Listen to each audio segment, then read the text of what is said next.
Sepertinya saya cowboy, tapi yang saya lakukan adalah mengembalikan kepercayaan masyarakat ke pemerintah. Itu juga atas pemerintah Bapak Presiden. Jadi saya nggak berani gerak sendiri. Itu saya selalu pakai survei ke masyarakat. Apakah saya mengurangi kepercayaan masyarakat pemerintah? Apa tidak? Kalau dari angka kita yang tadi, ini baru keluar angka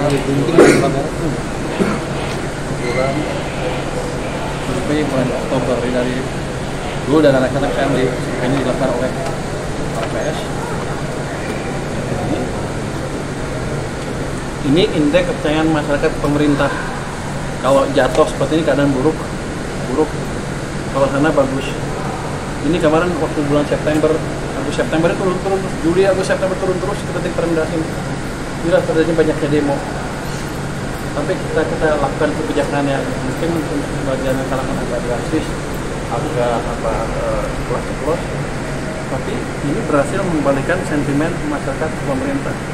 Justru ini levelnya sekarang udah level sama dengan ini. Jadi sudah stabil lagi.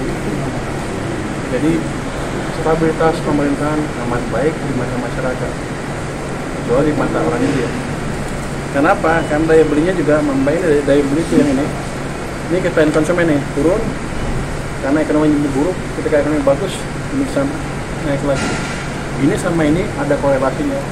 Ketika ekonomi buruk, mereka nggak suka pemerintah, makanya banyak yang besar-besaran.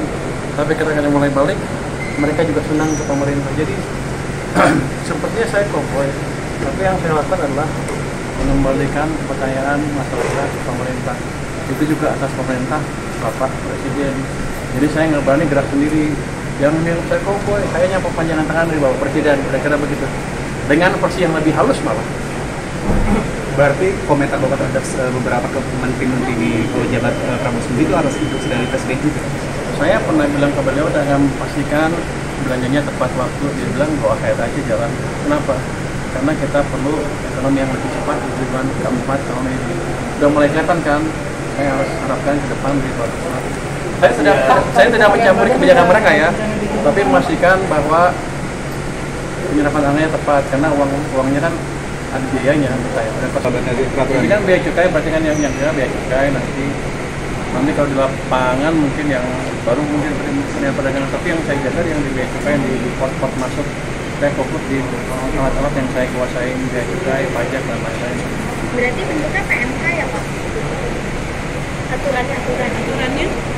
Kenapa? Itu kan ilegal eksekusi sesuai dengan pelanggaran. Nanti kita perketat aja peraturan tadi, yang bukan yang hanya ada katanya kelemahan hukum di sana, tapi kan kita bisa akali nanti pada tahun seperti apa. Silakan, siapa yang telah saya tangkap duluan. Kenapa? Kalau yang pelaku thrifting yang nolak-nolak itu ya saya tangkap duluan ya, berarti kan dia pelakunya clear, malah maju, malah untung saya. Coba yang ini, dia kan ngaku bahwa saya pengimpor ilegal kan, alhamdulillah. Di pasar selatan juga banyak yang jual pakai bekas juga, termasuk di Ya, saya nggak akan raja ke pasarnya, saya cuma di pelabuhan aja. Jadi otomatis kalau punya kurang kan supply-nya kurang, dia juga kurang. Tapi nanti akan saya lihat seperti apa. Harusnya sih bulan-bulan kan supply-nya habis kan, kalau supply-nya sedikit kan pasti akan beralih ke negara. Saya harapkan mereka lanjutnya dari beberapa yang kain mati berarti nggak ada supply-nya di barang-barang domestik artinya. Biar musik domestik juga hidup lagi. Berarti nasib dari pedagang para pakaian bekas di pasar sendiri seperti apa Pak? Nasibnya? Ya nanti dia beli pakaian dari produsen dalam negeri lah. Kan masa kita melegalkan yang ilegal sementara produsen dalam negeri mati, kan sama juga untungnya nanti kita. Kan mereka yang penting untung kan. Secara tidak langsung berarti untuk penjualan barang impor thrifting seperti itu berarti dilarang oleh pemerintah ya? Kalau ilegal emang dilarang kan. Nggak tahu siapa yang melegalkan. Kalau saya pikir sih ilegal harusnya dilarang, kecuali dia bisa legal dengan melalui jalur tertentu.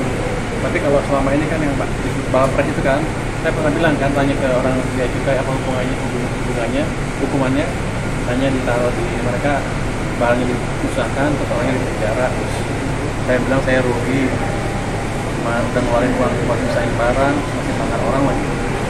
Jadi nanti barangnya dimusnahkan, orang yang denda, dipenjara juga dan akan di blacklist.